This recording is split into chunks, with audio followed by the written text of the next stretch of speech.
નમસ્કાર. વેબિનારમાં જોડાયેલ દરેકનું સ્વાગત છે. આજે ગિરનારી મંડળનો 719મો વેબિનાર છે.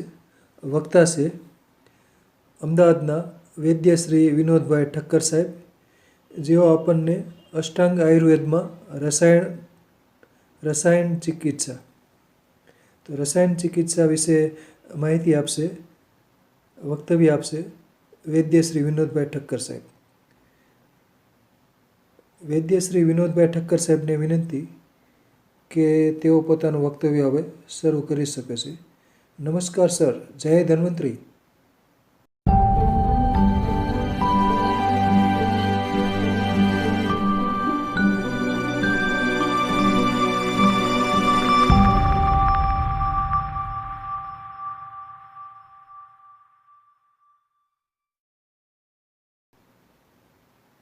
નમસ્કાર.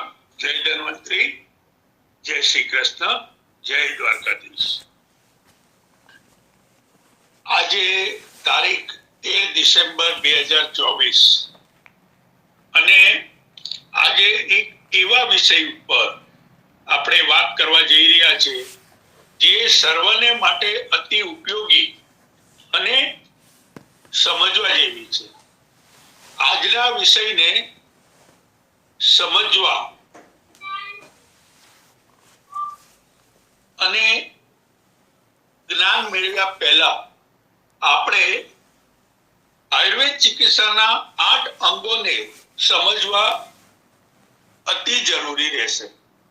આપણા ઋષિ આચાર્યોએ જે આપણા વારસામાં આયુર્વેદ અને તેના થકી ચિકિત્સાનું અજોડ પ્રસાદી સ્વરૂપ જે જ્ઞાન આપ્યું છે તેવું પ્રમાણિત, વિશ્વસનીય અને અસરકારક જ્ઞાન અન્ય કોઈ પણ ચિકિત્સા વિજ્ઞાનમાં ભાગ્યે જ જોવા સમજવા મળે છે. આ તફાવતના કારણોને હું મારા જ્ઞાન અભ્યાસ, અવલોકન, અનુભવ અને મનોમંથનના આધારે આપ સર્વે સમક્ષ રજૂ કરું છું. મારો કોઈ વિજ્ઞાન કે પતિનો વિરોધ નથી, પણ જે વાત વિષય મનનીય છે તે આપ સર્વ સમક્ષ મૂકી આપ સર્વને પ્રાર્થના કરું છું કે મારી વાત રજૂ આપને યોગ્ય જણાય તો આપનો પ્રતિભાવ વેબિનારના અંત બાદ રજૂ કરશો. ઇતિહાસ એવું જણાવે છે કે આયુર્વેદ પ્રાચીન સમયથી અસ્તિત્વમાં છે. ત્યારબાદ જેમ જેમ ભારત પર આક્રમણો થયા અને સાથે જે તે સમયે આપણે ત્યાં વિશ્વવિદ્યાલય હતી, એ વિશ્વવિદ્યાલયોમાં અનેક દેશોથી અભ્યાસ અર્થે આવતા તે સમયે અહીંયાથી આયુર્વેદનો ફેલાવો અન્ય થયો. એમાંથી જેને જે વ્યાજબી જણાયું તેને તેના અભ્યાસ બાદ અન્ય ચિકિત્સા પદ્ધતિઓનો વિકાસ કર્યો. એવું કહેવાય છે કે યુનાની, સિદ્ધ, હોમિયોપેથી, એલોપેથી વગેરેનો જન્મ પાછળથી થયો છે. એટલે કે આયુર્વેદ સર્વમાં અગ્રસ્થાન ધરાવે છે. આ ઉપરાંત પણ પ્રાકૃતિક ચિકિત્સા, મંત્ર ચિકિત્સા, યંત્ર ચિકિત્સા, યોગ, સંગીત ચિકિત્સા, માટી ચિકિત્સા, સૂર્ય ચિકિત્સા, જલ ચિકિત્સા, એક્યુપ્રેશર, એક્યુપંચર, મેગ્નેટ, સુજો, કાયરોપથી અન્ય અને એના જેવી અન્ય ઘણી ચિકિત્સાનો પણ પ્રાદુર્ભાવ થયો. આમાંથી ઘણી બધી હાલ ભારતમાં પણ અસ્તિત્વમાં છે. આટલું જાણ્યા પછી પ્રશ્ન એક વિચારનીય રહે છે કે આટલી બધી ચિકિત્સા પદ્ધતિઓ અમલમાં હોવા છતાં પણ દર્દી સંપૂર્ણ સ્વસ્થ અને દીર્ઘ આયુષ્ય તો ભાગ્ય જ ભોગવી શકે છે, તો કંઈક ખૂટે છે. આનો જવાબ આજના વિષયમાંથી કદાચ મળી શકે. આયુર્વેદ ચિકિત્સાના 8 અંગ છે તેવું મેં અગાઉ જણાવી દીધું. હવે ક્રમવાર આપણે એને જોઈ લઈએ. કાયા ચિકિત્સા પ્રથમ, જેને અત્યારની વર્તમાન ભાષામાં ફિઝિશિયન કહી શકાય. કાયા ચિકિત્સા માટે બે મત પ્રચલિત છે. કાય શબ્દનો બે અર્થ બને છે. એક કાય એટલે અંતરાગ્નિ, જેને આપણે જઠરાગ્નિથી ઓળખીએ છીએ. બીજો અર્થ સર્વાંગ શરીર. આ બંને માટે જે ચિકિત્સા કરવામાં આવે છે તેને કાયા ચિકિત્સા કહેવાય છે. આયુર્વેદના 8 અંગો પૈકી મહદઅંશે આ જ એકલું અંગ ફક્ત જીવિત રહ્યું છે એવું જોવા મળે છે. આ એક અંગથી વૈદ વિષમગ્નિજન્ય રોગોની ચિકિત્સા કરી સંતોષ અનુભવે છે. રોગના એક પર્યાય આમાય છે અને આ આમ જ મોટા ભાગે રોગો આપે છે.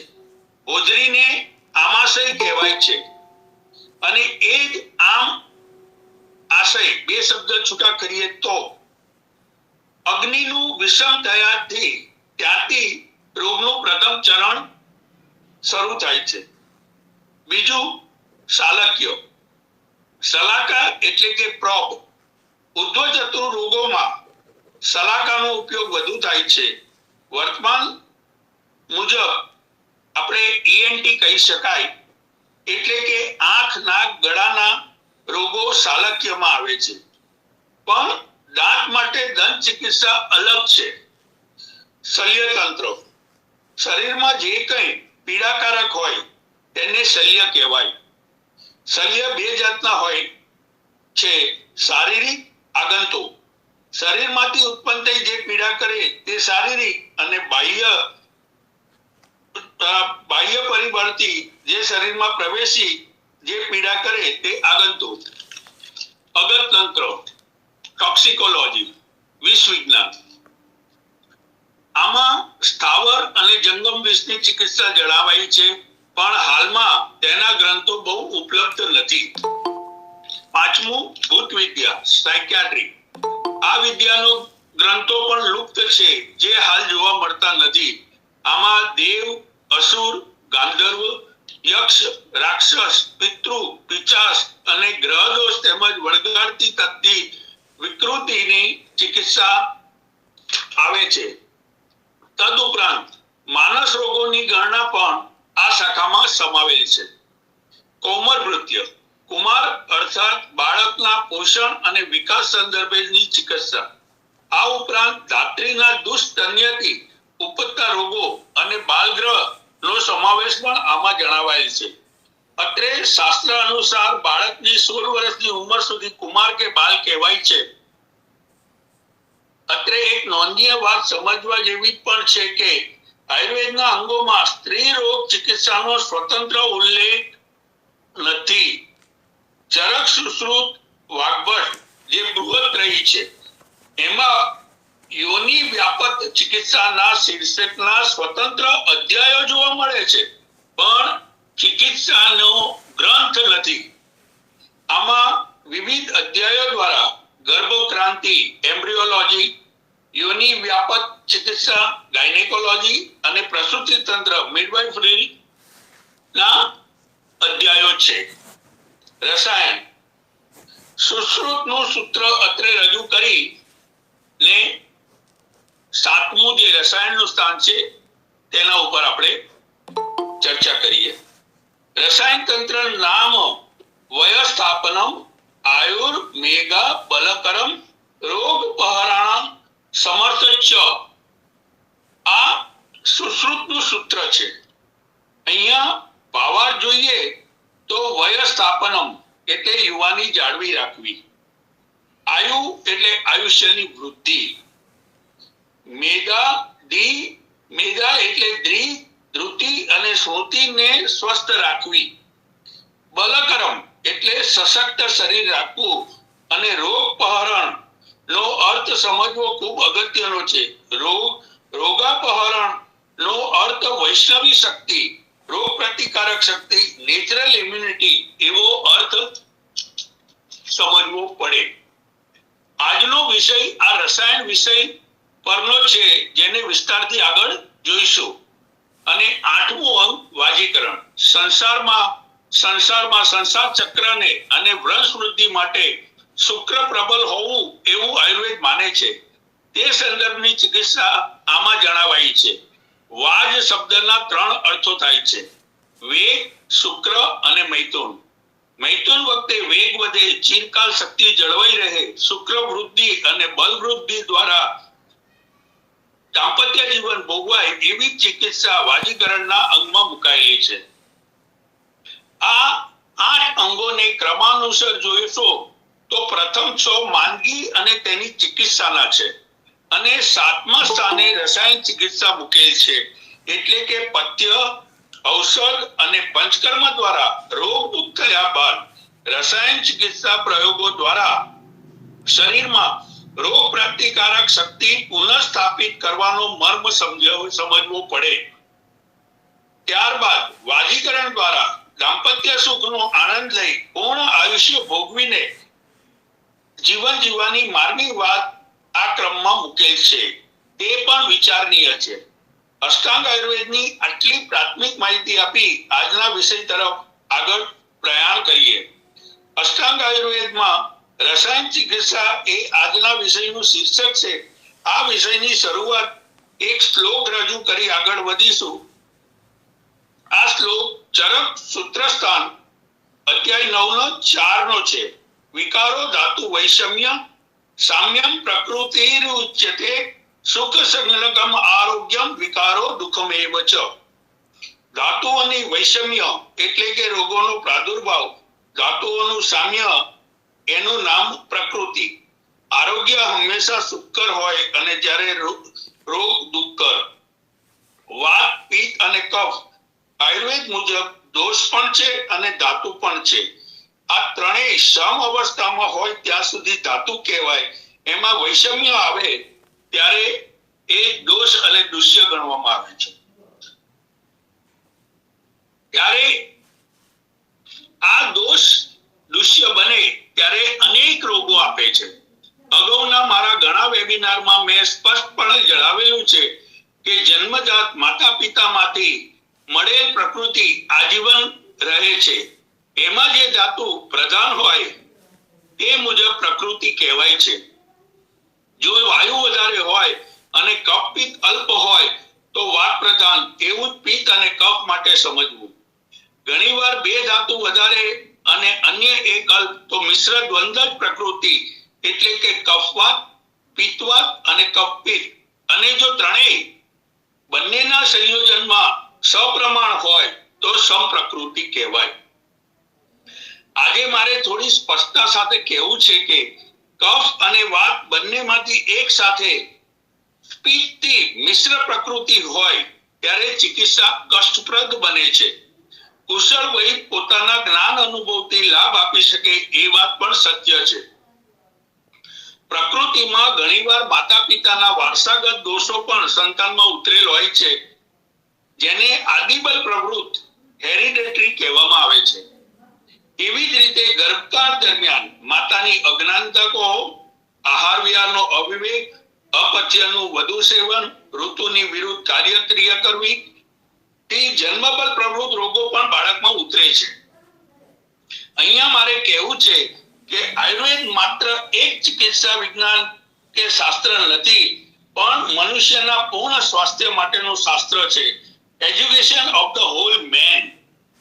આ વાક્ય મારે એટલા માટે કહેવાની જરૂર થઈ કે કુશળ અને અનુભવી વૈદ પ્રકૃતિજન્ય રોગો ઉપરાંત આવા વારસાગત આદિબલ પ્રવૃત્ત રોગો અને જન્મબલ પ્રવૃત્ત રોગમાં પણ યોગ્ય નિદાન બાદ રસાયણ ચિકિત્સા કરી આશાસ્પદ અને ઘણા બધા લક્ષણોને નાથી પરિણામ આપી શકે છે. ભૂતકાળમાં ઘણા વૈદ્યોએ આવું કરી સમાજને આશ્ચર્યમાં મૂકેલ છે. અત્રે વૈદ શ્રી બાપાલાલે પ્રકૃતિ વિશે જે સરળ સમજી શકાય તેવી વાત ઉત્કટ દોષોના શીર્ષક નીચે આપી છે, તે રજૂ કરવાથી તે પ્રકૃતિ બંધારણ સરળ રીતે સમજી શકાશે.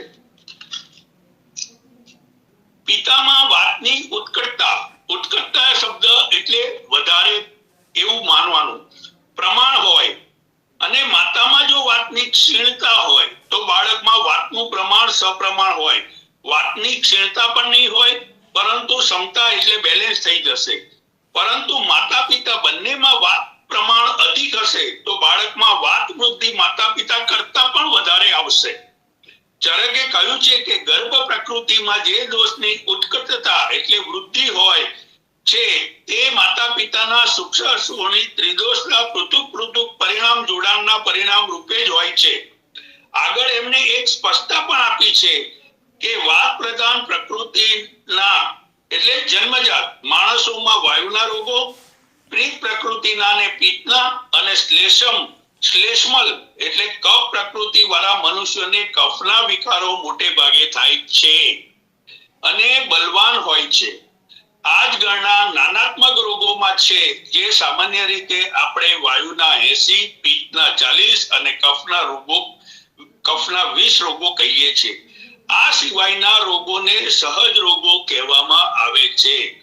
હવે ખરી વાત અત્રે સમજવા જેવી ઉપસ્થિતિ થાય છે કે માનો કોઈ વાયુ પ્રકૃતિના વ્યક્તિને પિત્ત કે કફના લક્ષણો વાળો રોગ થયો ત્યારે ચિકિત્સા સિદ્ધાંત મુજબ કફની ચિકિત્સા કરવામાં આવે જો કફજન્ય રોગ હોય તો ત્યારે પરિણામ શરીરે વાત વૃદ્ધિ થશે, કારણ કે કફની ચિકિત્સામાં વાયુ વધે એવો જ ઔષધ આયોજન અને અન્નપાન ગોઠવવામાં આવે છે. આ વાત વૃદ્ધિ ક્રમે અન્ય પાછળથી બીજી માંદગીઓમાં પણ ઉમેરો કરશે. પછી વાત વૃદ્ધિ એટલે વધશે, એટલી બધી વધી જશે કે તે સહજમાંથી નાનાત્મક રોગમાં ફેરવાઈ જશે અને પછી વ્યાપ્ય કસાધ્ય કે અસાધ્યની સ્થિતિ ઊભી કરશે. આને રોકવા અને સમ કરવા પાછળથી રસાયણ ચિકિત્સા ઉપયોગી અને સાર્થક બને છે, કારણ કે રસાયણ શબ્દ બે શબ્દમાંથી બનેલ છે, રસ વત્તા અયન. રસ શબ્દનો અર્થ રસ્યતે આસ્વાદ્યતે ઇતિ રસઃ. રસ શબ્દ વિભિન્ન વિષયોમાં અનેક પર્યાયવાચક બને છે. અહીંયા પંચભૌતિકના સંયોજનથી ષડરસ એટલે ખાટો, મધુર, ખારો, ખાટો, તીખો, તુરો અને કડવો, આ ષડરસ અને જઠરાગ્નિના પાચન માટે ચતુર્વિધ આહાર લય, ભય, ભોક્ષ્ય, ભોજ્ય અને ભક્ષ્ય ના સૂચક અર્થે જણાવેલ છે. જઠરાગ્નિના પાચન બાદ જે રસ ધાતુ બને છે એટલે કે રસથી શુક્ર સુધીની સપ્ત ધાતુ અને તે દોષ દુષ્ય અને મલ ગ્રહણ કરાવે છે. એના જે પૃથુકરણ થાય એમાંથી ધાતુ પણ બને અને મલ દોષ દુષ્ય પણ બહાર આવે. અયનનો અર્થ, અયન શબ્દ ઈણ ધાતુથી બનેલ છે. ઈણ ગતો ધાતુ થી ગતિ અર્થવાચક બને છે, જે જ્ઞાન, ગતિ અને પ્રાપ્તિના 3 પર્યાયમય અર્થમાં વપરાય છે. અહીંયા અયન પ્રાપ્તિ સ્થાન, આશ્રય સ્થાનમાં કહેવાય છે. ટૂંકમાં જેના દ્વારા રસનો લાભ પ્રાપ્ત થાય અને સતીપૂર્તિ થાય તેને રસાયણ કહેવાય. અષ્ટાંગ આયુર્વેદમાં એક અંગ રસાયણનો પણ છે, જે આગળ મેં જણાવી દીધું. આગળ રસાયણની પ્રસ્તાવનામાં આ સૂત્ર મેં જણાવ્યું છે, જે પુનઃ વિસ્તારથી સમજવા રજૂ કરું છું.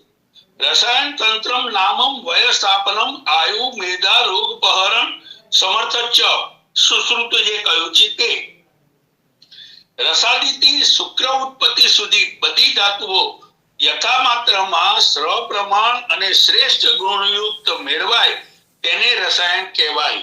સ્વાસ્થ્યના રક્ષણ માટે એક બાજુ જ્યાં ઉત્તમ ધાતુઓની પૂર્તિ જરૂરી છે, ત્યાં બીજી બાજુ ખાસ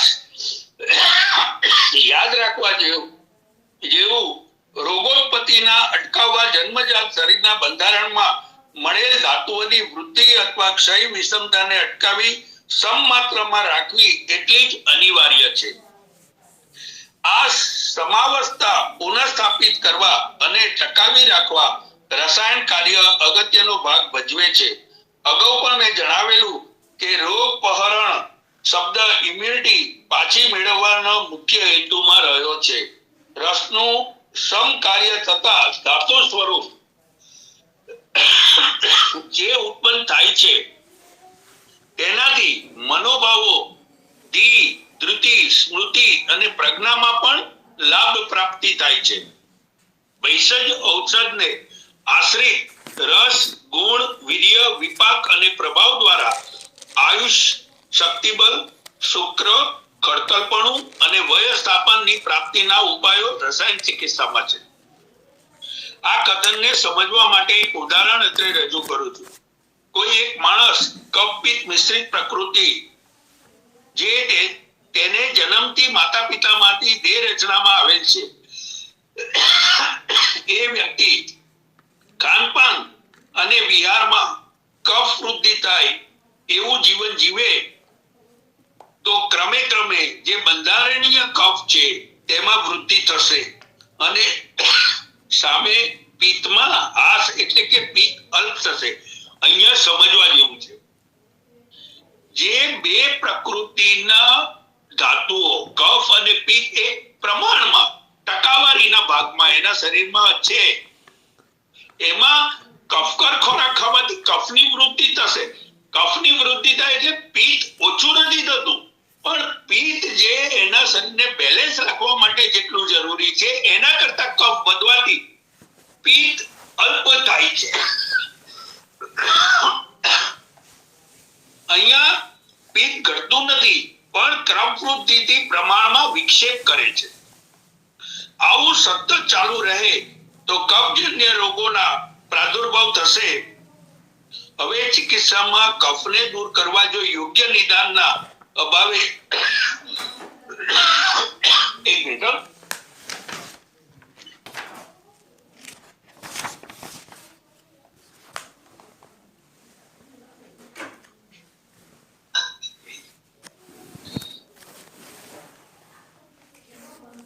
હવે ચિકિત્સામાં કફને દૂર કરવા જો યોગ્ય નિદાનના અભાવે પિત્તકર ઔષધો અપાશે તો અમુક અંશે ફાયદો કરશે.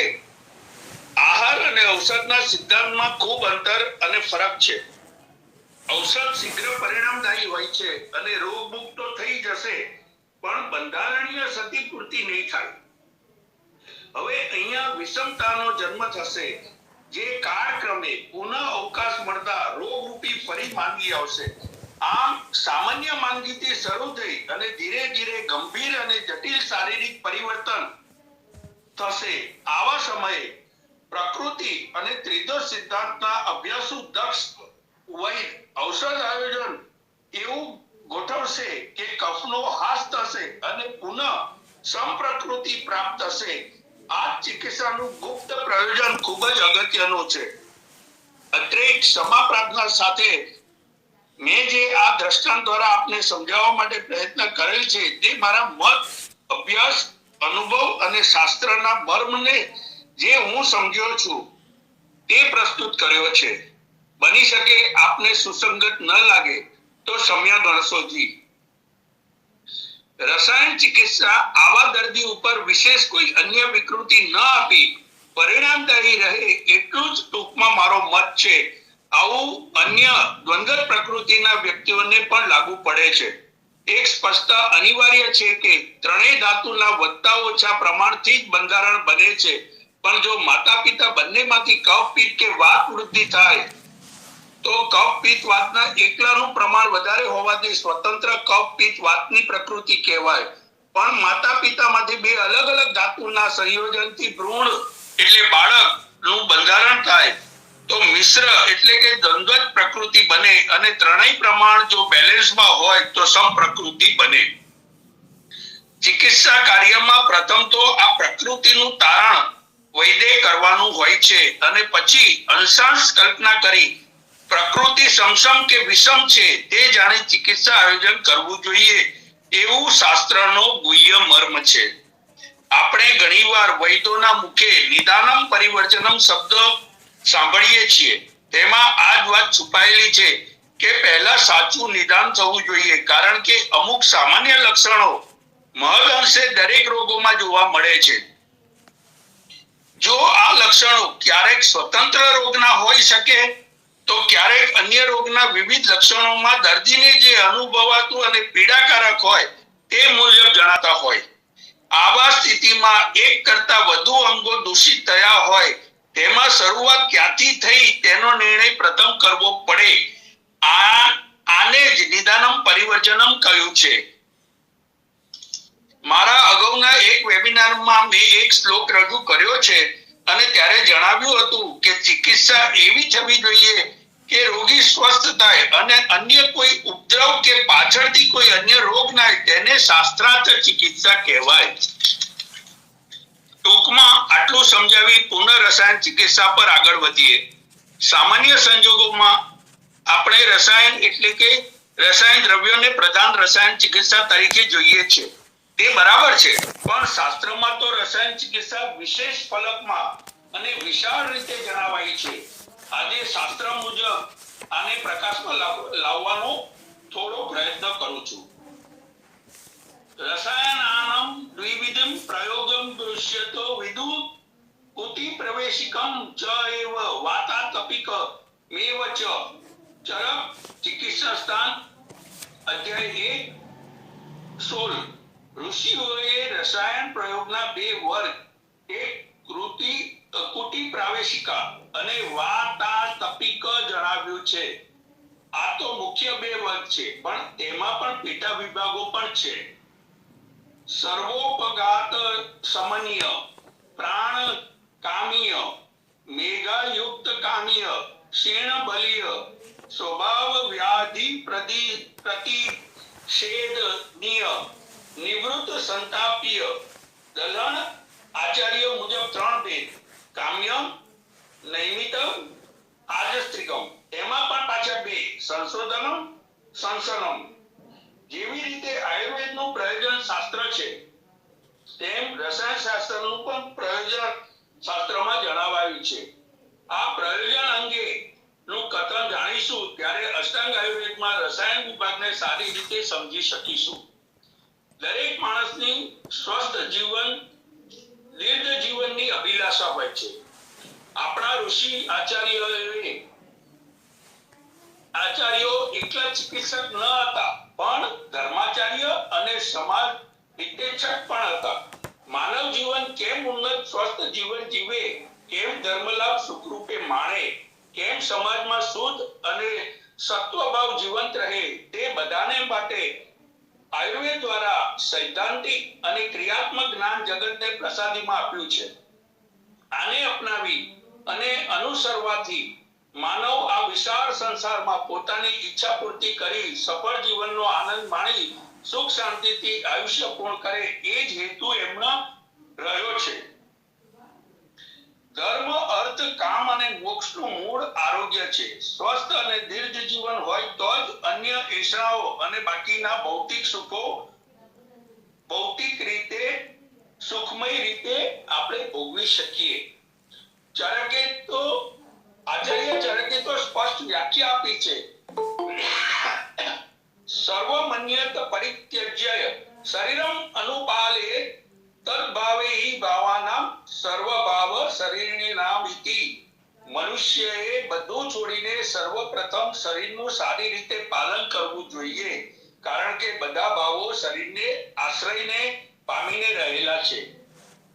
આયુર્વેદના પ્રાચીન ઋષિ આચાર્યોએ શરીરને પુનઃ દીર્ઘકાલીન યૌવનના તંદનાટ યુક્ત બનાવી શકાય તેનો સૂક્ષ્માતિ સૂક્ષ્મ અભ્યાસ કરીને તેના મૂળને શોધી કાઢ્યું. તેથી સંતોષ ન માન્યો અને પ્રબળ અભ્યાસ અને પુરુષાર્થ કરીને જરાજન્ય એટલે અવસ્થાના રોગો, જરાજન્ય પ્રક્રિયાને મંદ કરીને તેને પ્રતિબંધક રૂપમાં રસાયણ ચિકિત્સાની અમૂલ્ય ભેટ જગતને બક્ષિસમાં આપી છે. ચરકે તો ચિકિત્સા સ્થાનમાં આ શ્લોક દ્વારા ઘણી માર્મિક વાત કહી છે. ન જરામ ન ચ દૌર્બલ્યમ ના આતુર્ય નિધનમ ચ. આતુર્ય એટલે દર્દી, એનું નિધન એટલે મૃત્યુ. અહીંયા તો એવું કે છે એનું મૃત્યુ ન થાય, પણ આપણે વિવેક બુદ્ધિથી એવું વિચારવું પડે કે એ દીર્ઘ આયુષ્ય ભોગવે. જગમુ વર્ષ સહસ્ત્રાણી, જો વર્ષ સહસ્ત્રાણી એટલે 100 વર્ષથી ઉપર, રસાયણ પરાપુરા. આ શ્લોક એમણે બહુ માર્મિક રીતે મૂક્યો છે.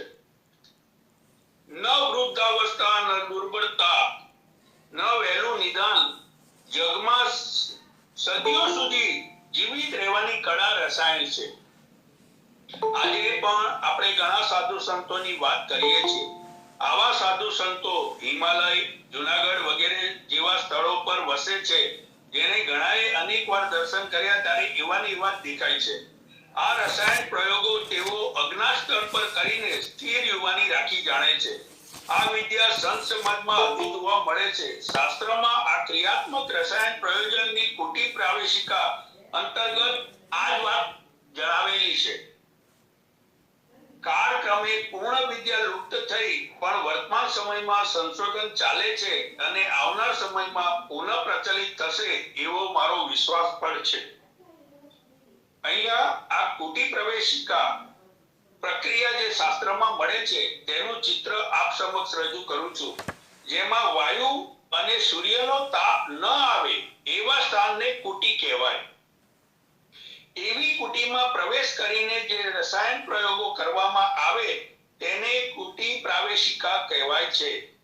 એટલે જ સાધુ સંતો ગુફામાં સાધના કરે છે અને સમય સમયે રસાયણ પ્રયોગ જો જાણતા હોય તો કરતા હશે એવું અનુમાન કરી શકાય. કુટી પ્રવેશિકા વિધિના 3 તબક્કા જોવા મળે છે. પંચકર્મ મુજબ જ પૂર્વકર્મ, પ્રધાન કર્મ અને પશ્ચાત કર્મ. પૂર્વકર્મમાં 3 પેટા વિભાગ: સંભાર સંગ્રહ, રસાયણ અધિકારણ અને પુરુષ સિદ્ધતા. સંભાર સંગ્રહ અંતર્ગત જરૂરી ઉપકરણ સામગ્રી જેમ કે શયા, મલમૂત્ર વિસર્જનના પાત્રો, પાન ભોજન સ્નાનાદિ પાત્રો, ભોજન સામગ્રી, ઔષધિઓ, ઔષધ નિર્માણના સાધનો, પાત્રો, ઉપદ્રવનાશક ઔષધો, ઔષધ સહપાન કે અનુપાનના દ્રવ્યો અને શોધન કર્મ માટેના દ્રવ્યો, પાત્રો વગેરે. રસાયણ અધિકારીણ રસાયણને યોગ્ય અને અયોગ્ય પુરુષનો નિર્ણય. ચરકે યોગ્યની વ્યાખ્યા આ મુજબ આપી છે: સમર્થાનમ, અરોગાણામ, ધીમતામ, નિયતાત્મનામ, કુટી પ્રવેશઃ શનિનામ, પરિચ્છદ્વતામ હિતઃ. જે લોકો સમર્થ કે શક્તિમાન હોય, નિરોગી હોય અને માનસ રોગ રહિત હોય, બુદ્ધિમાન, સંયમી, જેની પાસે રસાયણ પ્રયોગ માટે સમય હોય તથા ધન સંપન્ન હોય એવા રસાયણને અધિકારી છે. પુરુષ સિદ્ધતા. રસાયણ પ્રયોગ કરતા પહેલા જ્ઞાની અથવા સાધુ સંત કે વૈદ ઈચ્છુકની વય, પ્રકૃતિ વગેરેની પૂરતી માહિતી મેળવી દોષ દુષ્ય આદિનો સંપૂર્ણ વિચાર કરીને તે અનુસાર નિર્ણય કરવો જોઈએ. પુરુષ સંશોધન માટે સક્ષમ છે કે નહીં તે પણ પહેલા સમજવું ક્રિયા કરનાર માટે એટલું જ અનિવાર્ય છે. આચાર્ય સુશ્રુતે તો રસાયણ અયોગ્યની પણ વિશિષ્ટ યાદી આપી છે, તે પણ જાણી લઈએ. અનાત્મવાન, આલસુ, દરિદ્ર, પ્રમાદી, વ્યસની, પાપકૃત, ભેષજ અપમાની યતિ. એટલે આત્મવાદી, અપ્રશસ્ત આત્મા, મિથ્યાચારી અને મૂઢ બુદ્ધિ વાળા મનુષ્યને રસાયણ પ્રયોગ ન કરવો જોઈએ. આળસુ, ઉદ્યમ રહિત એટલે જે બેઠાડું જીવન જીવતો હોય એને પણ ન કરવો જોઈએ. દરિદ્ર, ધન અને સાધન રહિત હોય. પ્રમાદી, શંકાશીલ અને ચિત્તની ચંચળતા કે અસ્થિરતા હોય. વ્યસની, જુગારી, મદ્યપાન, વૈશ્યાગમન કરનાર. પાપી, અધર્મી, દુરાચારી. ભેષજાપમાની, ઔષધ પર શ્રદ્ધા ન રાખનાર કે દ્વેષ અને અપમાન કરનાર. આવા વ્યક્તિને જો રસાયણ પ્રયોગ આચરવામાં આવે તો નિશ્ચિત વૈદને અપયશ મળે. આ સુશ્રુત હું હર હંમેશ કહેતો હોઉં છું કે આપણા બૃહત્રયના જે આચાર્યો છે, આચાર્ય આત્રેય એટલે ચરક, સુશ્રુત અને વૃદ્ધ ભાગવત, આ ત્રણે જે સિદ્ધાંતો સ્થાપ્યા એમાંથી બધું આગળ વધ્યું. પણ એમને જે સિદ્ધાંત સ્થાપ્યા છે એ આજે પણ પ્રમાણિત સિદ્ધ થાય છે. રસાયણ પ્રયોગ માટે યોગ્ય કાળ. સામાન્ય રસાયણ પ્રયોગ માટે કોઈ સ્પષ્ટ નિર્દેશ જણાવાયેલ નથી, પરંતુ કુટી પ્રાવેશિકાદીમાં વિશેષ રસાયણનો પ્રયોગ માટે યોગ્ય કાળનો વિચાર કરવામાં આવેલ છે. શરદ, પ્રાવતુ અને વસંત ઋતુ યોગ્ય કાળ કહેવાયો છે. ઔષધ સેવન કાળ પણ પ્રાતઃકાળ કહેવાયો છે. માત્રા નિર્ધારણ પણ વ્યક્તિનું બલાબલ અગ્નિ પ્રકૃતિ મુજબ રાખવા જણાવ્યું છે. હવે કુટી પ્રાવેશિકાને પૂર્ણ કરી બીજી વાતાતપિક આચાર રસાયણ વિશે પણ પ્રાથમિક માહિતી મેળવી લઈએ. આ પ્રયોગમાં વાયુ અને સૂર્યના તાપનું જે કુટી પ્રવેશિકામાં નિશ્ચિત છે, વાયુ અને સૂર્યથી વંચિત રહીને પ્રયોગ કરવાનો છે, જ્યારે અહીંયા ઘરે રહીને સુખ રૂપે આપણે કરી શકાય. ધ્યાન એટલું રાખવાનું કે અતિ વાયુ ને અતિ તાપ ન થવો જોઈએ, પણ ત્યાં તો એનાથી અલિપ્ત થઈને કરવાનું છે, જ્યારે અહીંયા આવી સ્થિતિમાં કરી શકાય. આ પ્રયોગ ઘરે રહીને પણ કરી શકાય. આને બીજી રીતે સૌર્ય મારુતિક કહેવાય છે. વાતાતપિક વિધિમાં કુટીમાં રહેવું જરૂરી નથી, ઘરે પરિવાર સાથે રહીને કરી શકાય. કુટી પ્રવાસિક એટલે ખર્ચાળ, જેટલું ખર્ચાળ છે એટલું વાતાતપિક ખર્ચાળ નથી. સામાન્ય સ્થિતિના વ્યક્તિ પણ લાભ લઈ શકે છે. આ એટલું કઠિન પણ નથી અને બહુ કડક નિયમો પાળવા પણ નથી પડતા. આ પ્રયોગ માટે આ યોગો સરળ રીતે વ્યક્તિ અપનાવી શકે. સાદા જીવનમાં સાદા રસાયણ પ્રયોગો જે સામાન્ય રીતે શાસ્ત્રમાં જણાવાયા છે, તેમાં શીતળ જળ, દૂધ, મધ, ઘી આ દૈનિક વ્યવહારમાં લેવાથી રસાયણ લાભ થાય છે. આજે આપણે ઘણી વાર જોઈએ છે કે દૂધ માટે અલગ અલગ મતો આવે છે, ઘી માટે આવે છે, પણ અહીંયા જ્યારે રસાયણની સાથે એ વાત મૂકી છે તો એમાં કંઈક વિશિષ્ટ હશે, તો જ એને રસાયણમાં મૂકેલી છે એવું સમજવું પડે.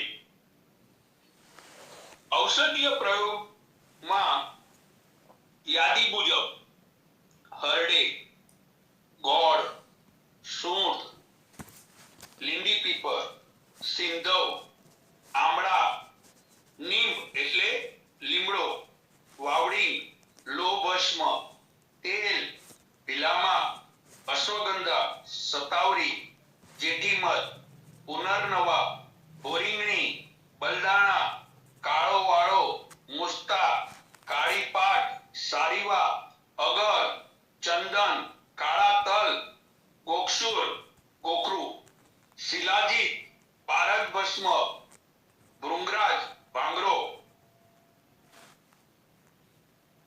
વચા, વજ, બ્રાહ્મી, સદેવી, શંખપુષ્પી, શંખાવલી, ગુગળ, કૌચા, નાગબલા, ખદીર, બાકોચી, પીત પાપડો, ખાખરો, રસોન, લસણ, પલાંદુ, ડુંગળી વગેરે રસાયણમાં મૂકેલા છે. વૈદ કે અનુભવી પાસે રહીને વિવિધ કલ્પો પણ છે જે ઔષધ નિર્માણના યોગો છે, તેને પણ આપણે એક નજર મારી લઈએ. બ્રહ્મ રસાયણ, ચ્યવનપ્રાશ, આમલકી રસાયણ, હરિતક્યાદિક યોગ, ત્રિફળા રસાયણ યોગ, બલાંતક રસાયણ યોગ, પીપલી રસાયણ યોગ, લોભસ્મ રસાયણ યોગ, શિલાજીતાદિ યોગ, વિડંગાદિ યોગ, મેદ્ય રસાયણ યોગ, ચિત્રકાદિ યોગ, સોમરાજી એટલે બાકુચી, સોમરાજી યોગ, બ્રહ્મ્યાદિ રોગ એટલે બ્રાહ્મીનો, વચાદિ યોગ, સુવર્ણાદિ યોગ, વૃષ્ય રસાયણ યોગ, તુવ્રક રસાયણ, ચોર મોગરાનું તેલ, રસોનાદિ યોગ, ગુગળ રસાયણ યોગ, સોમવલ્લાદિ રોગ. હવે આ સોમવલ્લી એ સૌથી શ્રેષ્ઠ કહેવાયું છે આજે એની અંદર ઘણા બધા મત મતાંતરો છે, પણ જો સાચી સોમવલી જે શાસ્ત્રમાં બતાવી છે કે એકમ થી માંડીને પૂનમ સુધી 15 પાન એની અંદર એક એક દિવસે વધતા જાય અને કૃષ્ણ પક્ષમાં એ ઘટતા ઘટતા અમાસના દિવસે પણ રહિત થઈ જાય તે સોમવલીની વાત અહીંયા કરી છે. આ સિવાય પણ બીજા ઘણા યોગો શાસ્ત્રમાં જણાવાયા છે. ફક્ત કેવળ દ્રવ્યો કે યોગની જાણકારીથી પ્રયોગ સ્વયં કરવા હિતાવહ નથી. શાસ્ત્રમાં માત્રા, કાલ, વય, પ્રકૃતિ, દેશ, આચાર વિચાર વગેરેનો નિર્ણય કરી યોગ્ય પ્રયોગ વૈદની સાનિધ્યમાં કરવાનું સૂચિત કરેલ છે. લાભાલાભ બંનેમાં જોડાયેલા છે, એ સર્વે યાદ રાખવું જોઈએ. આજના વિષયને વિરામ આપતા પહેલા એક નમ્ર પ્રાર્થના કરું છું કે રસાયણ વિદ્યા એ દીર્ઘકાળ માટે રોગ પ્રતિકારક શક્તિ, વય સ્થાપન, બળ, ઓજ, મેધા માટેની વિદ્યા છે, કેવળ પ્રાયોગિક નથી. પંચકર્મ દ્વારા શોધન કરી યોગ્ય આયોજન કરી દીર્ઘ આયુષ્ય અને રોગમુક્ત જીવનની વિદ્યા છે. માટે વૈદ કે અનુભવી પાસે રહીને જ લાભ લેવો જોઈએ. મેં અત્રે જે પણ રજૂ કરેલ છે તે શાસ્ત્ર સંદર્ભ કરેલ છે. ક્યાંક મારા મતો પણ જણાવેલ છે. આશા રાખું કે આપ નિર્શીર વિવેક રાખી અને નિર્ણય કરશો. મારે કોઈ સાથે રાગ દ્વેષ કે કોઈ ચિકિત્સા વિદ્યા સાથે ગમો અણગમો નથી.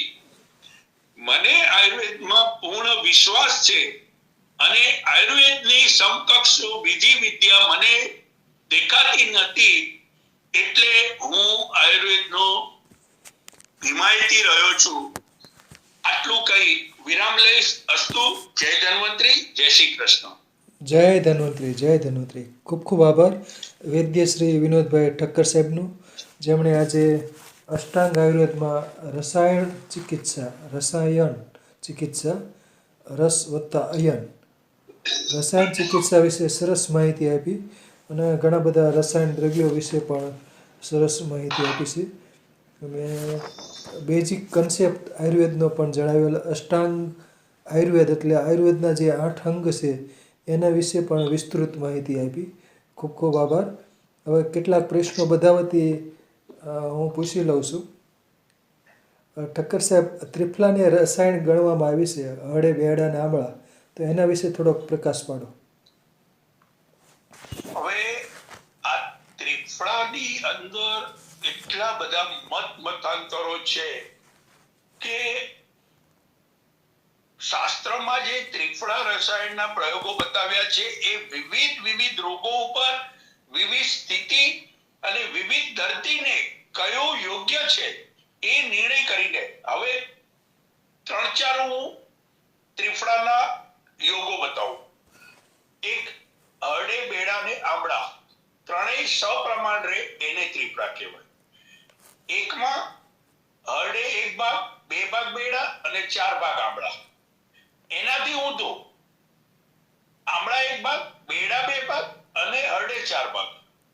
એનાથી પણ ઊંધો એટલે ફરક, બેડા 1 ભાગ, આમળા 2 ભાગ અને હરડે 4 ભાગ. આવા વિવિધ સંયોજનો આપણી સમક્ષ જોવા મળે છે અને શાસ્ત્રમાં પણ એ બધા પ્રમાણિત છે અને યોગ્ય છે. પણ પરિસ્થિતિ ક્યાં થાય કે જો વિબંધ હોય, કબજિયાત હોય તો 1, 2, 4 એટલે 1 ભાગ આમળા, 2 ભાગ બેડા અને 4 ભાગ હરડે વાળો પણ પ્રયોગ ઉપયોગી બને. અને 1, 2, 3 સપ્રમાણ એટલે હરડે, બેડા, આમળા એ પણ ઉપયોગી બને. પણ નેત્ર રોગ હોય તો નેત્ર રોગમાં જે બતાવ્યું છે એમાં પણ સપ્રમાણ પણ વાળું પણ છે અને 1, 2 ને 4 એટલે 1 ભાગ હરડે, 2 ભાગ બેડા અને 4 ભાગ આમળા એ પણ વ્યાજબી છે. પણ કયા દોષનું, કઈ દુષ્ય છે, કફની દુષ્યતા છે, વાતની છે, પિત્તની છે, એનો નિર્ણય કરીને આયોજન ગોઠવવું જોઈએ. અસ્તુ. સરસ સરસ. બીજું રસાયણ ચૂર્ણ એટલે કે ગળો ગોખરું ને આમળા એને રસાયણ ચૂર્ણ કહેવામાં આવે છે. તો એની ઉપયોગિતા અ, કેવા કેવા રોગોમાં થતી હોય છે રસાયણ ચૂર્ણની? પહેલા તો હું મારી ભૂલ સુધારી લઉં કે ગળો શરત ચૂકથી મારે કહેવાનું રહી ગયું હતું. હવે ગળો એને અમૃતા કહી છે, જે હંમેશા જીવિત રહે. અમૃતા, આમળાને પણ અમૃતા કહેવાય છે. એટલે ગળો ગોખરું અને આમળા. હવે આ જે છે એ શક્તિવર્ધક, વૃદ્ધાવસ્થાના રોગોમાં આ રસાયણ અને એક વૃદ્ધ રસાયણનો પણ યોગ આવે છે. પણ વૃદ્ધ રસાયણમાં થોડીક સમસ્યાઓ નિદાનની રીતે જો ન થાય તો માફક નથી આવતો. પણ ગળો ગોખરું ને આમળા એ સરળ, સહજ અને સર્વને ઉપયોગી રસાયણ છે. ગમે તે ઉંમરે, ગમે તે સ્થિતિમાં અને શરીરની બળ શક્તિ જાળવવા માટે આ રસાયણ ઉપયોગી છે. હવે એના ઘટકોને જો ઝીણવટથી આપણે જોઈએ તો આમળા જે છે એ રક્તવર્ધક છે. ગોખરું જે છે એ મૂત્રવાહ સંસ્થા ઉપર કામ કરે છે. અને ગળો જે છે એ શરીરમાં નવા કોષો, જે રોજ આપણા શરીરમાં ચયાપચયની પ્રક્રિયામાં અનેક કોષો મરે છે અને નવા ઉત્પન્ન થતા હોય છે, એનું પ્રમાણ જળવાઈ રહે એટલે ગળો એમાં ઉમેરાય છે. અને એટલે એને રસાયણ એટલા માટે કે કોષકીય લેવલ ઉપર અમૃતા કામ કરે, રક્ત ઉપર આમળા કામ કરે અને મૂત્રવાહ સંસ્થા ઉપર ગોખરું કામ કરે. એટલે સર્વાંગ શરીર ઉપર એ પ્રભાવી, કારણ કે મૂત્રવાહ સંસ્થા બધું ટોક્સિક બહાર કાઢવાનું યંત્ર છે, એટલે અવ્યય છે. એટલે એ ત્રણેયને ધ્યાનમાં રાખી અને આ રસાયણ આપણી સમક્ષ આપણા ઋષિ મુનિઓએ આપ્યો છે. અસ્તુ. સરસ. બીજું આમલકી રસાયણ એટલે કે આમળાને રસાયણ ગણે છે, તો આમલકી રસાયણ વિશે માહિતી આપો.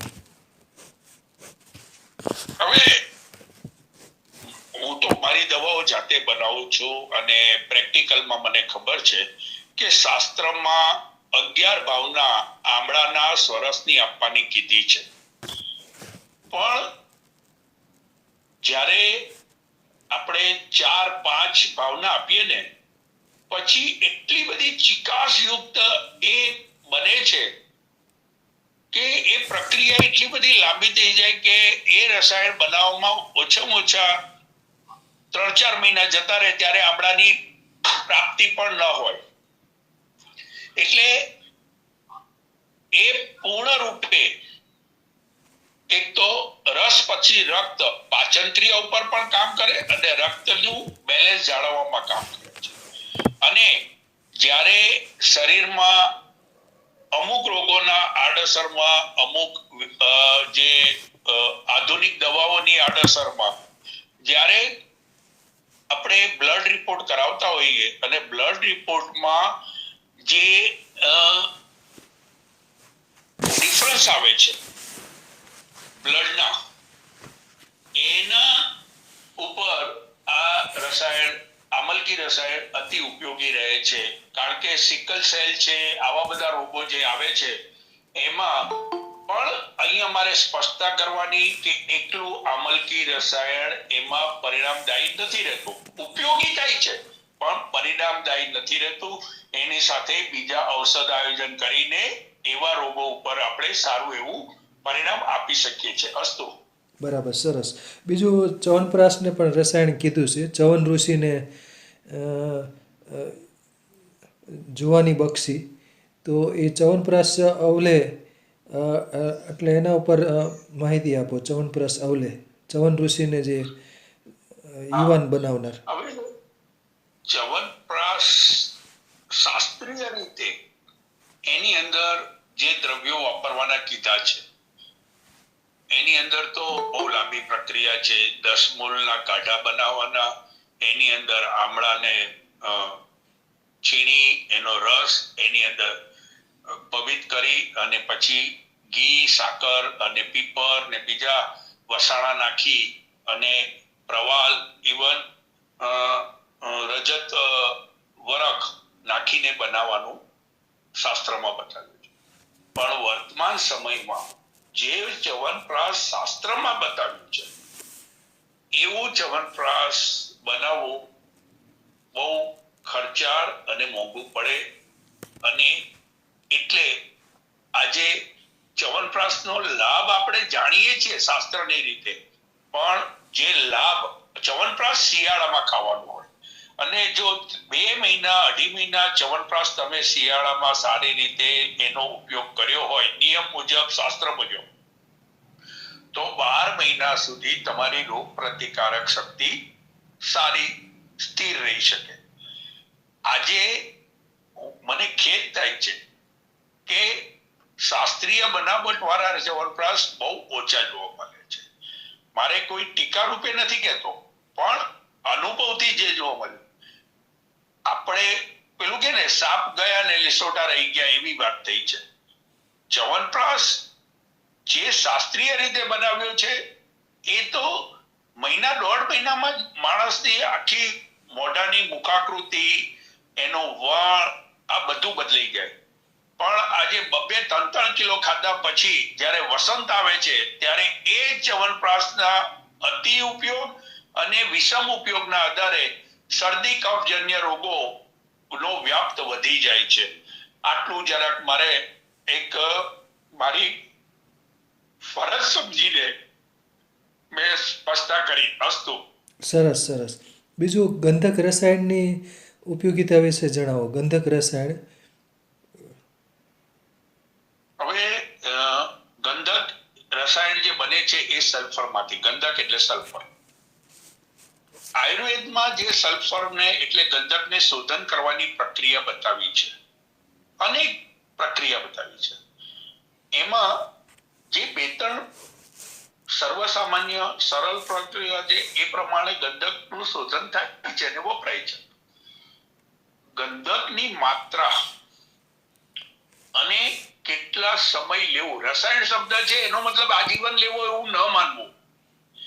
એને અમુક સમય પછી થોડા સમય માટે બંધ રાખી અને ફરી પાછું લેવું જોઈએ. કારણ કે સલ્ફર એ ખનિજ દ્રવ્ય છે અને ચર્મરોગ માટે ગંધક રસાયણ ઉપયોગી છે. પણ એક સ્પષ્ટતા મારે કરવી છે કે અનુભવથી એવું જોવા મળ્યું છે કે કાષ્ઠ ઔષધ અને રસ ઔષધ બંને ચિકિત્સામાં વપરાય છે, પણ જો લાંબો સમય રસ ઔષધ જો વાપરી હોય તો કાળાંતરે કાષ્ઠ ઔષધ પરિણામદાયી રહેતું નથી. એટલે એની જે માત્રા અને એની ઉપયોગિતા, એની મર્યાદા એ જે બતાવી છે એ ધ્યાનમાં રાખીને ગંધક રસાયણનું સેવન કરવું જોઈએ. નિયમિત એક ધારું ચાલે રાખવું હિતાવહ નથી. અસ્તુ. વાહ વાહ, સરસ સરસ. બીજું, જે ભલાતક રસાયણ, ભીલામાને રસાયણ કીધું છે, તો ભીલામાનું સેવન ખાસ કરીને શિયાળામાં અમુક લોકો કરતા હોય છે ભીલામાનું. તો ચિંચા ભલાતક વટી પણ આવતી હોય છે, ભીલામાને રસાયણ કીધું છે, તો એના વિશે પ્રકાશ પાડો. હવે બહુ બહુ સ્પષ્ટ વાત. ભીલામો અતિ ઉગ્ર અને તીવ્ર છે. પિત્ત પ્રકૃતિ વાળાને ભલાતકના પ્રયોગ ન કરવા જોઈએ, પહેલી વાત. પણ શીતકાળ એટલે હેમંત, શિશિર અને વસંતના પ્રથમ ચરણમાં ત્યાં સુધી ભલાતકનો લાભ લેવો હોય તો લઈ શકાય. હવે ભલાંતક ને પહેલા તો શુદ્ધ કરવું પડે. આપે ચિંચા ભલાંતક નામ કીધું એમ અશ્વગંધા ભલાંતકના પણ યોગો છે, એવી જ રીતના અમૃત ભલાંતકના પણ યોગો છે, અને બીજા પણ ઘણા બધા યોગો છે. પછી ભલાંતક ગ્રીત પણ આવે છે, ભલાંતક મોદક પણ બને છે. આવા પણ વિશિષ્ટ યોગો છે. ભલાંતક અવલે, અમૃત ભલાંતક અવલે પણ આવે છે. આવી રીતના અનેક યોગો છે આપણી પાસે. વાત મારે હું કોઈ મારું વર્ચસ્વ બતાવવા નથી કહેતો, પણ શાસ્ત્રને આંધળું અનુકરણ કરીને જો આપણે એના પ્રયોગ કરીએ તો એ ક્યારેક ઘાતક પરિણામ તરફ આપણને લઈ જાય. કારણ કે ભલાંતકની મર્યાદા વાપરવાની પણ બતાવી છે અને અમુક રોગોમાં જ વાપરવાથી વધારે વિશિષ્ટ પરિણામ મળે એવું બતાવ્યું છે. હવે ભલાંતક શુદ્ધ જો સારી રીતે થયો હોય અને શાસ્ત્રીય રીતે યોગ તૈયાર થયો હોય અને માત્રા જે બતાવી છે એ પ્રમાણે, પણ એમાં બહુ જ અગત્યની વાત એ છે કે ભલાંતકના પ્રયોગમાં ખાલી દૂધ ઉપર રહેવું હિતાવ છે, નહીતર જો અન્ય કઈ ખોરાક આહાર લેતા હશો તો વિપરીત અસર થવાની શક્યતા છે. એકલા દૂધ ઉપર રહીને ભલાંતક પ્રયોગ કરો તો સારું એવું પરિણામ એનો લાભ લઈ શકાય. અસ્તુ. વાહ વાહ, સરસ સરસ.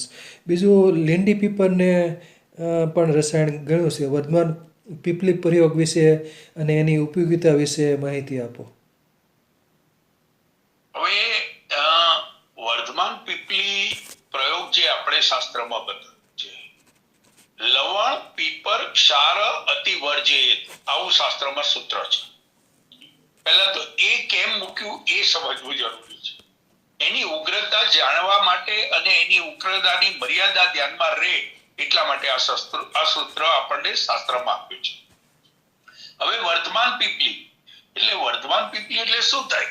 એક પીપળથી શરૂ કરવાની, એક પહેલા દિવસે એક, બીજા દિવસે બે, ત્રીજા દિવસે 3, એવી રીતના વધારતા જવાનું અને 11 કે 15 દિવસ કે 21 દિવસ જેવી રોગ એ પ્રમાણે એનો ઉપયોગ કરવાનો અને પછી પાછું ઉતરતા ક્રમે ઉતરવાનું. એટલે 21 કર્યો હોય તો 21, 20 એવી રીતના ઉતરતા કરવાનું.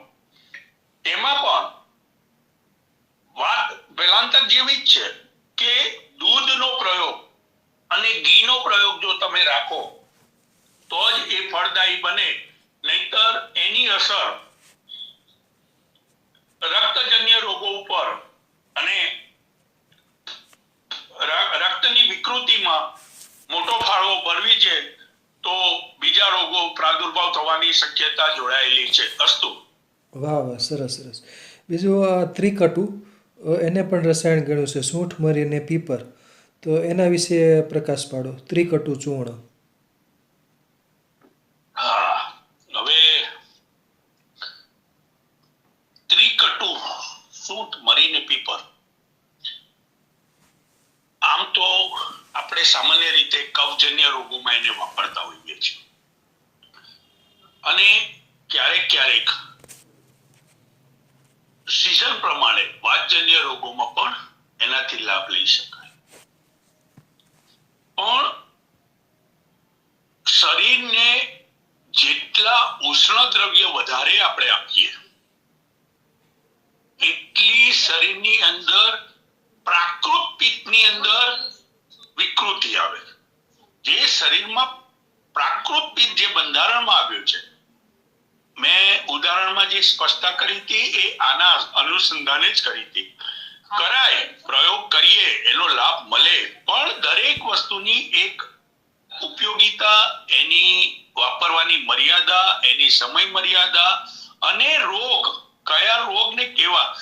જો આપણી પાસે જેવું ત્રિકટુ છે એવા બીજા ઘણા યોગો છે કે જે ત્રિકટુ સિવાય પણ આપણે લઈ શકીએ. જેમ કે કંટકારીના પ્રયોગો છે કફજન્ય રોગોમાં, ભારંગીના પ્રયોગો છે, ખદીરના પ્રયોગો છે.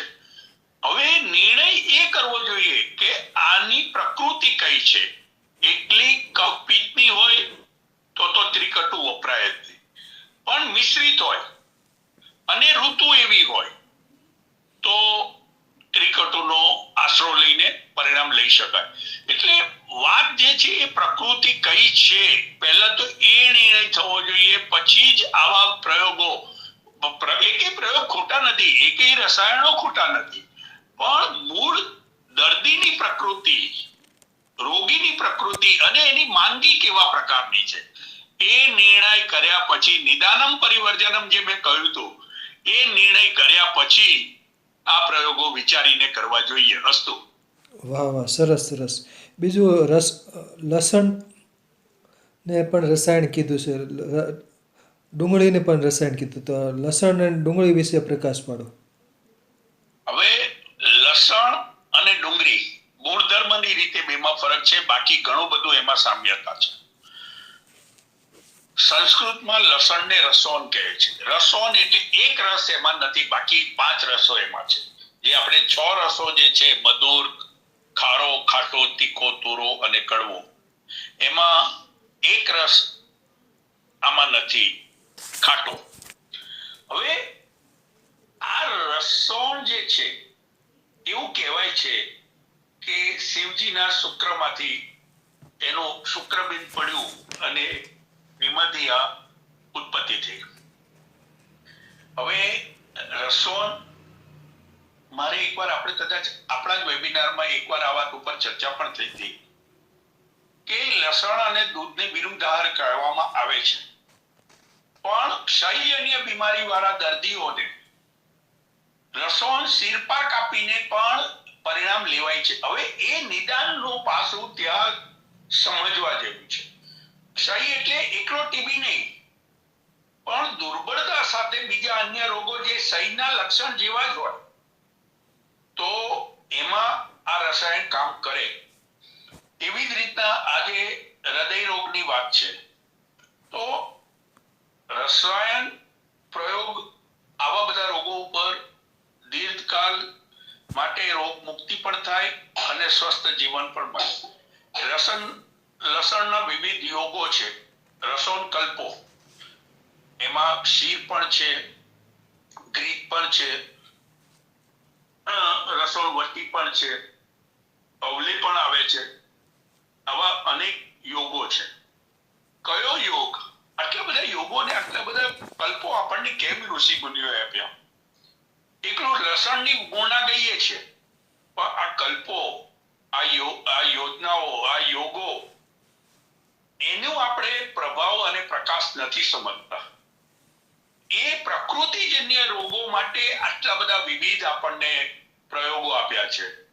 એટલે અને પલાંડુ એટલે ડુંગળી જેને આપણે કહીએ, એને તો ગરીબોની કસ્તુરી કીધી છે.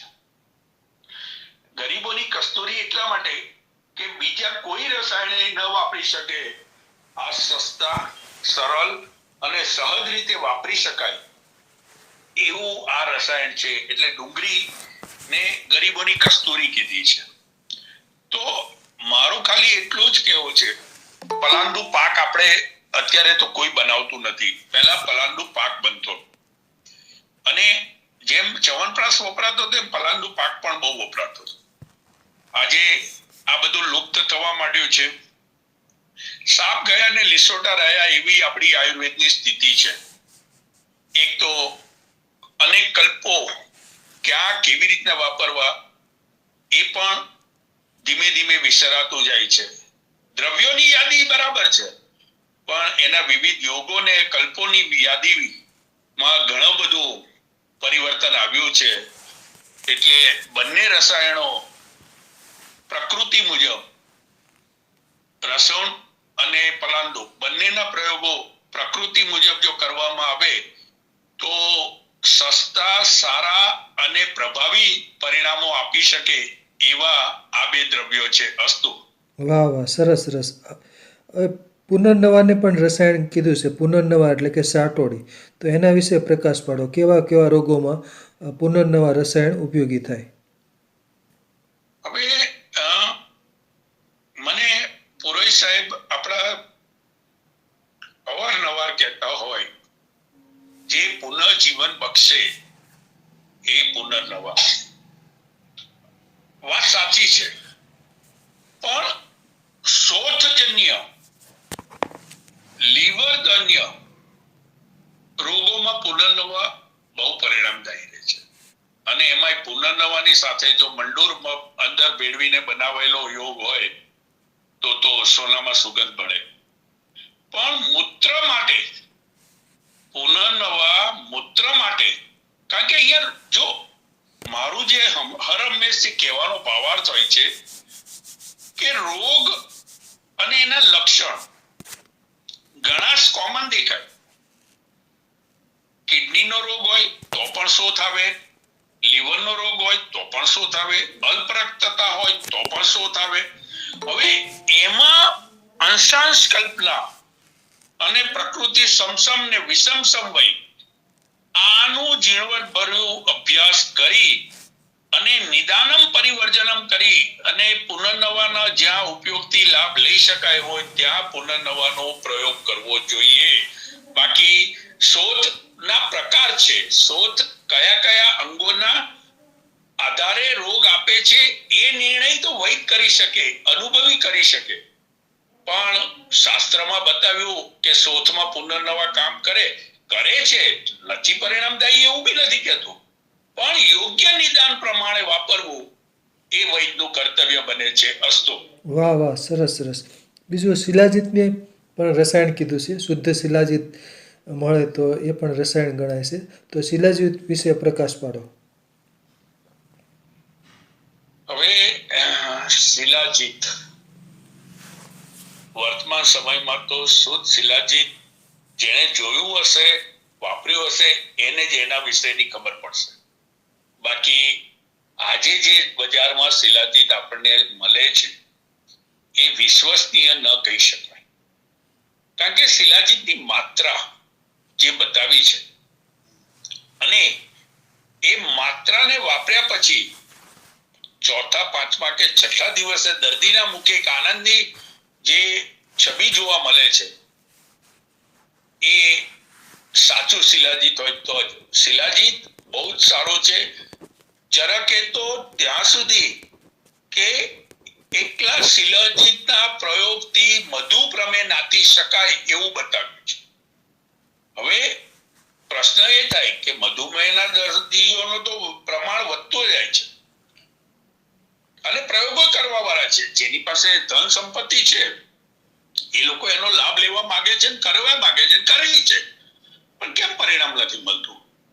તો પ્રશ્ન અહીંયા જે શુદ્ધતાની વાત છે એ છે. શિલાજીત જો શુદ્ધ મળે અને યોગ્ય માત્રામાં યોગ્ય પ્રક્રિયા, અનુપાન અને પથ્યપાલન સાથે કરવામાં આવે તો વિશ્વાસ સાથે હું કહી શકું કે ડાયાબિટીસના દર્દીને પાછળથી જે બધા આવતા રોગો છે એને તો એકવાર બ્રેક મારી જ શકાય એટલી શિલાજીતની તાકાત છે. અસ્તુ. વાહ વાહ, સરસ સરસ. બીજું કૌચાને પણ રસાયણ કીધું છે. કૌચા પાક બનતો હોય છે, તો કૌચા વિશેની ઉપયોગિતા વિશે માહિતી આપો. સાહેબ, તમે બહુ એક સરસ યાદી તૈયાર કરીને બેઠા છો, મને આનંદ થાય છે.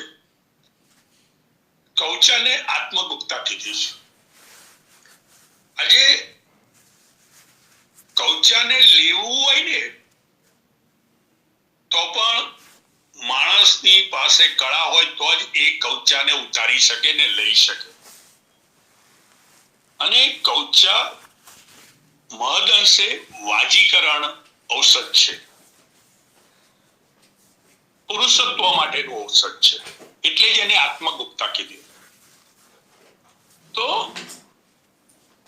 વાજીકરણ એટલે જ્યાં શુક્રાણુના પ્રશ્ન હોય અને જ્યાં જાતીય દૌર્બલ્ય હોય ત્યાં અવશ્ય એ કામ કરે, પણ કૌચાનું શોધન કરીને વાપરવાનું શાસ્ત્રમાં કીધું છે. આજે ઘરે બનાવીને શોધન કરીને વાપરીએ તો એનું પ્રમાણિત આપણે લાભ લઈ શકીએ, પણ બજારોની અંદર એ આશા રાખવી એ ભ્રમ કહેવાય એવું હું કહી શકું. અસ્તુ. બરાબર છે. બીજું ભૂંગરાજને પણ રસાયણ કીધું છે. ભૂંગરાજ એટલે ભાંગરો, તો એના વિશે પ્રકાશ પાડો. આમ તો કેસ્ય કહેવાય, કેસ્ય. હા, ભૃંગરાજને કેસ્ય કહે છે. ભૃંગરાજ રસાયણ છે, મેં યાદીમાં પણ કહ્યું હતું. હવે ભૃંગરાજ આમ તો લીવર ટોનિક છે, બહુ ઓછાને ખબર હશે. કારણ કે વાળ ને લીવર અને અસ્થિ મજ્જા, બોન મેરો એની સાથે ઘનિષ્ઠ સંબંધ છે. એ બોન મેરોની કેલ્શિયમની અને હાડકાની પૂર્તિ માટેની જે પ્રક્રિયાની બાયો પ્રોડક્ટ છે.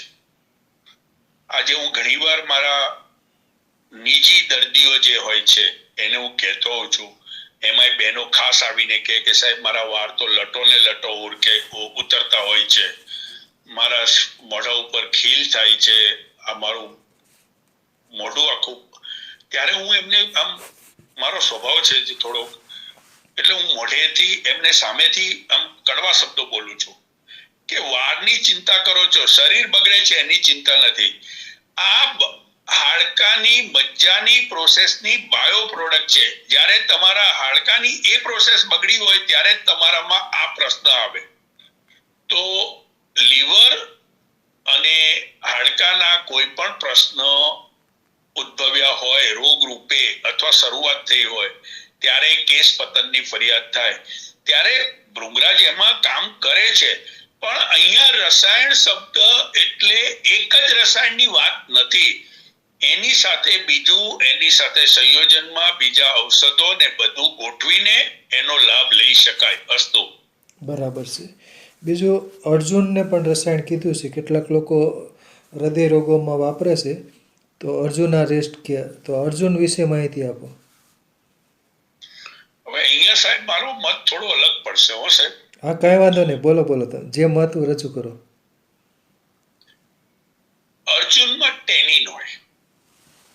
હવે અર્જુનની જે માત્રા બતાવી છે અને જેટલા દિવસ અથવા તો જેટલા સમય એને ઉપયોગ કરવાનો છે, જો સતત અર્જુનનો મારો કરવામાં આવે તો બની શકે કે આર્થરોસ્ક્લેરોસિસ થઈ શકે, એટલે શીરા ધમની કાઠિન્યનો રોગ આવી શકે. કારણ કે એમાં ટેનિન છે, એ સૂકવે છે, કડક કરે છે. આ જે વાત દ્રવ્ય ગુણના સિદ્ધાંત પ્રમાણે અર્જુન હૃદય રોગ માટે ઉપયોગી છે, કારણ કે એનો ટેનિન ગુણ એમાં છે, એ એમાં કામ કરે છે.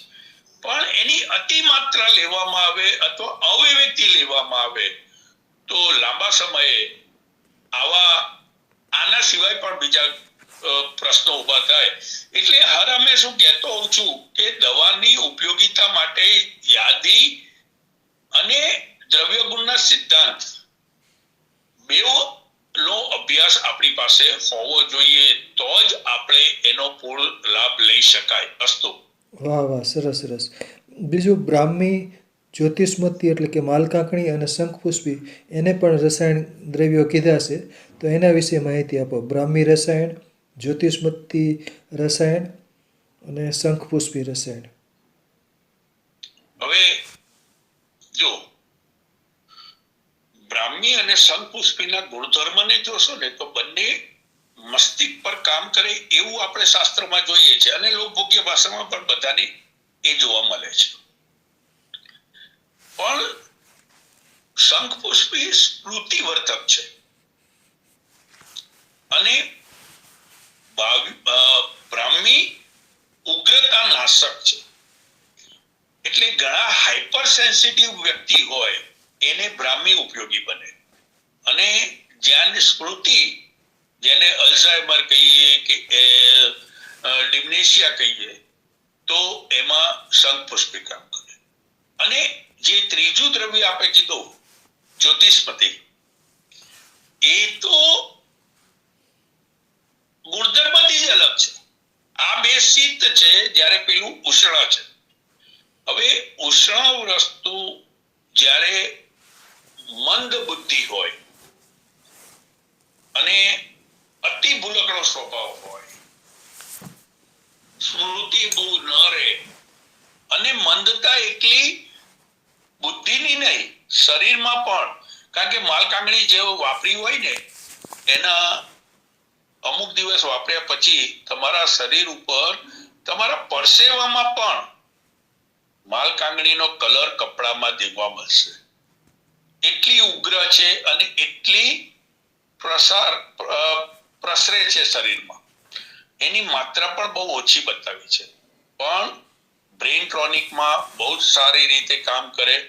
એની માત્રા જે બતાવી છે એ માત્રા પ્રમાણે શિયાળામાં પૂરતો લાભ લેવો હોય તો લઈ શકાય, કારણ કે ઠંડીમાં જડતા વધે, આજે અકસ્માતો થાય છે અને થોડાક પ્રશ્નો મનોરોગોના શિયાળા જે વધે છે, તો એવામાં જ્યોતિષમતી ક્યાંક આપણને સહાય કરે, પણ ત્રણેયના ગુણધર્મ અને ત્રણેયના કાર્યને સમજવું પડે.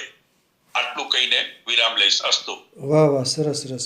બીજું આરોગ્યવર્ધિની, એ પણ એક રસાયણ કહેવાય છે, લીવર ટોનિક ગણાય છે ઔષધિ. તો એના વિશે માહિતી આપો, આરોગ્યવર્ધિની. સાહેબ, આરોગ્યવર્ધિનીને હું વૈદ હોવા છતાં હું બહુ લિમિટેડ વાપરું છું, કારણ કે એનું જે પ્રિપેરેશન છે, એ પ્રિપેરેશનમાં જે ઘટકો છે, જે માત્રા બતાવી છે, એને 15 કે 21 દિવસથી વધારે ન વાપરવી જોઈએ.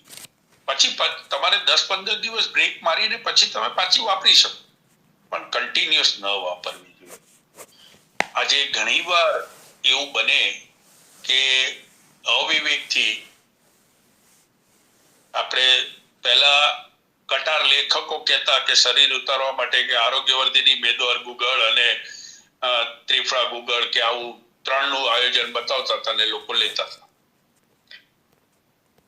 થોડો સમય એનાથી લાભ દેખાય એટલે દર્દીને એમ કે મને ફાયદો થાય છે, પણ સરવાળે અમુક સમય પછી એની વિપરીત અસર આવે કન્ટિન્યુઅસ વાપરવાથી.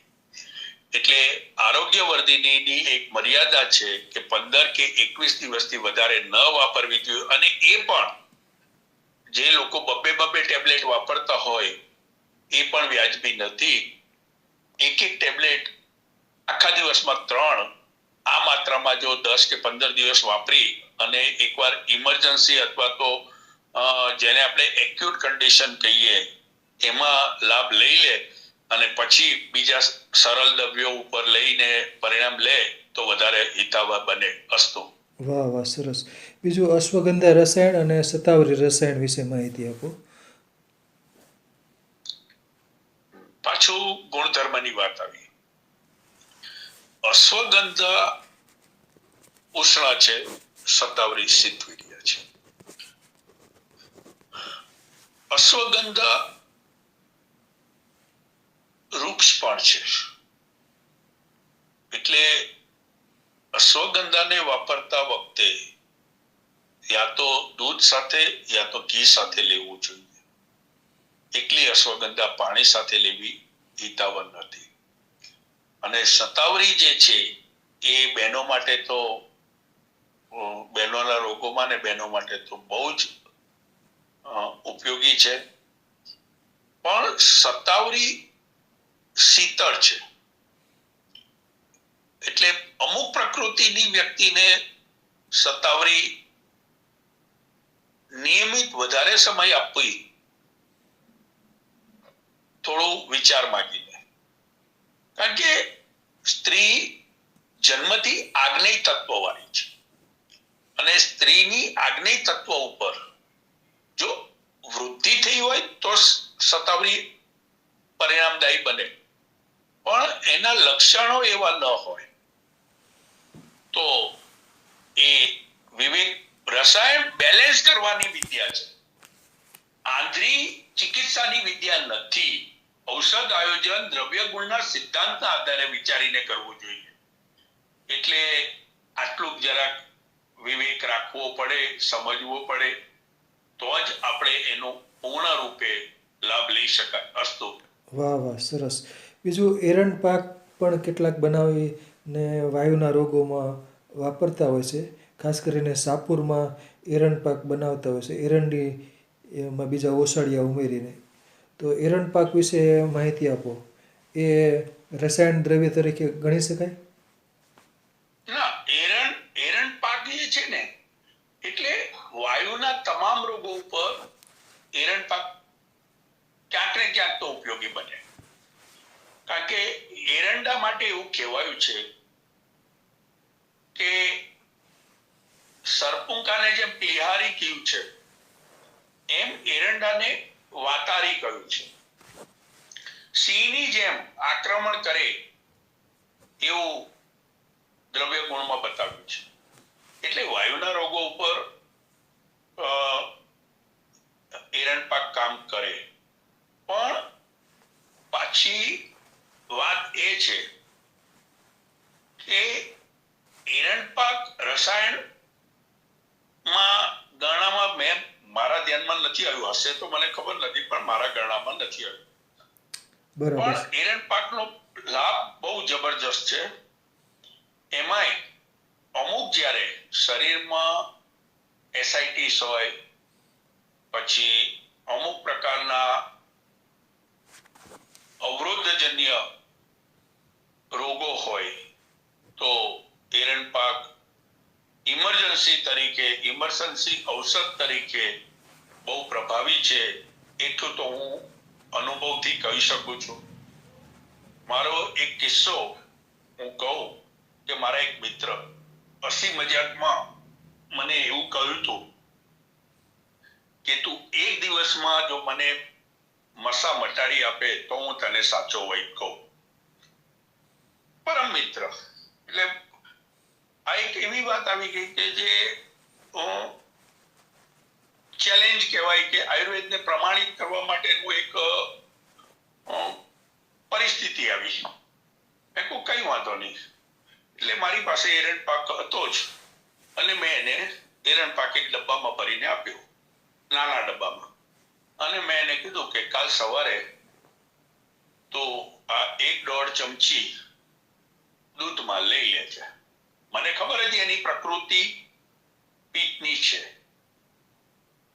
પણ વાત હતી મિત્રતામાં એને જે શબ્દ વાપર્યો હતો એ નહીં. એટલે મેં એને 1-1.5 ચમચી દૂધમાં લેવાનું કીધું. અને એ ભાઈએ સવારે પાછું એને કીધું હતું સવારે ઉઠીને નાણા કોઠે લેજે. એટલે એ ભાઈએ એ પ્રમાણે કર્યું. અને 8 વાગ્યાથી વોશરૂમમાં અંદર બહાર થવાનું ચાલુ થયું.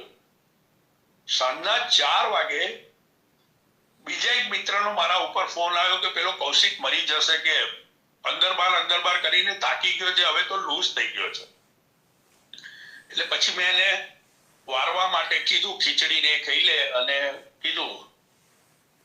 અને 4-5 દિવસ પછી અમે ભેગા થયા. એટલે મેં એને હસતા એમ જ પૂછ્યું, કૌશિક શું થયું ભાઈ, તારા મસાલો શું થયું? અરે મસા તો મટી ગયા, પણ હું મટી જાત. આ એક દિવસ નો ખાલી એરંડ પાકનો પ્રયોગ એના મસાને પરિણામ આપ્યું. એટલે એરંડ પાક ઇમરજન્સીમાં બહુ સારું કામ કરે છે અને એના લાભ પણ સારા છે. પણ પ્રકૃતિ સમજ્યા વગર, જો મને ખબર હતી પિત્તની પ્રકૃતિ છે તો પણ મેં એને દૂધમાં જ આપ્યું હતું. મને ખબર બી હતી કે એનો ફોન પણ આવશે અને એવું જ થયું હતું. પણ આ પરિણામ જે મળ્યું એ એટલા માટે મેં આ મારો સ્વ અનુભવનો કેસ આપની સમક્ષ રજૂ કર્યો. અસ્તુ. વાહ, સરસ. બીજું માણાવદરમાં શિયાળામાં કુંવાર પાક પણ બનાવવામાં આવશે. તો કુંવાર પાક છે એ રસાયણ ગણી શકાય? હા, કુંવાર એટલે એલોવેરા જેને આપણે એ રસાયણમાં જ આવે છે. અને કુંવારનો પાક લીવર માટે તો સારો જ છે. કુમારી આસવ જે બહેનો માટે જે વપરાય છે, તો એમાં જ્યારે પિત્તની વૃદ્ધિ થઈ હોય, આગ્નેય તત્વની વૃદ્ધિ થઈ હોય, ત્યારે એને કુમારીના પ્રયોગો અપાય છે. તો એમાં કામ કરે અને લીવરના દર્દીઓ માટે પણ એ ક્યાંક ને ક્યાંક હિતાવ બને. એટલે કુમારી એટલે એલોવેરાનો ઉપયોગ કરી શકાય. બરાબર, સરસ. બરાબર.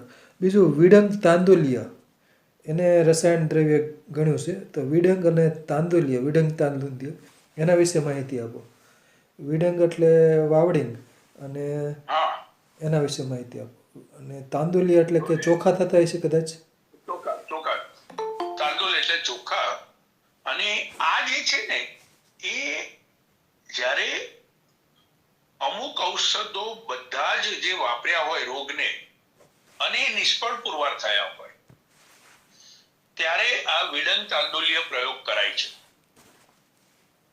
અને એમાં પણ જ્યારે વૈદને યોગ્ય જણાય ત્યારે વિડન તાંડુલ્ય, વર્ધમાન પીપલી, બલાંતક આ બધા જે પ્રયોગો આપણને શાસ્ત્રમાં આપ્યા છે એ અનિવાર્ય સંજોગોમાં જ્યારે બીજી ઔષધીય પ્રયોગો નિષ્ફળ નીકળતા હોય, પરિણામદાયી ન થતા હોય ત્યારે આ પ્રયોગ કરવાના કહે.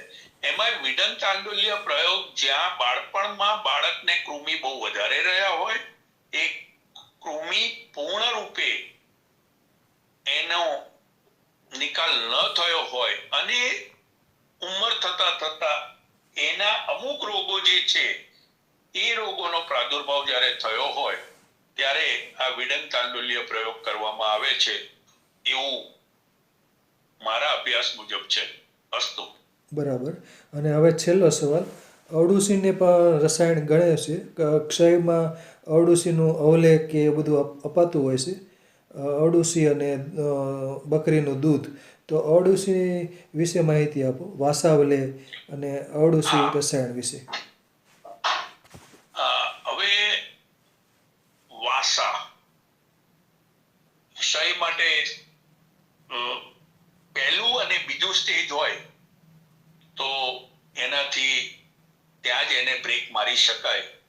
પણ જેમ કેન્સરમાં શરૂઆતના લક્ષણો જણાતા નથી અને બીજા ત્રીજા સ્ટેજે પહોંચ્યા પછી દર્દીને જ્યારે નિદાન થાય છે, એવું જ અહીંયા ક્ષયમાં પણ છે. પણ જો અનુભવી વૈદ હોય અને દેહ આકૃતિ અને અમુક લક્ષણો અને અમુક હિસ્ટ્રી ઉપરથી એ કળી જાય તો પ્રથમ અને દ્વિતીય એટલે ફર્સ્ટ સ્ટેજ અને સેકન્ડ સ્ટેજમાં વાસા અવલે ક્ષયના દર્દીઓ ઉપર અને ક્ષયજન્ય રોગો ઉપર બહુ સારું પરિણામ આપી શકે છે. અસ્તુ. વાહ વાહ વાહ, સરસ સરસ.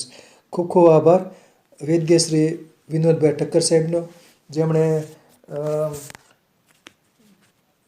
રસાયણ દ્રવ્યોના જે મેં પ્રશ્નો પૂછ્યા એનો સંતોષકારક જવાબ આપ્યા. ખૂબ ખૂબ આભાર. સરસ રહ્યું વક્તવ્ય અને સરસ રહ્યું પ્રશ્નોત્તરી પણ સરસ રહી. આભાર. સરસ સરસ.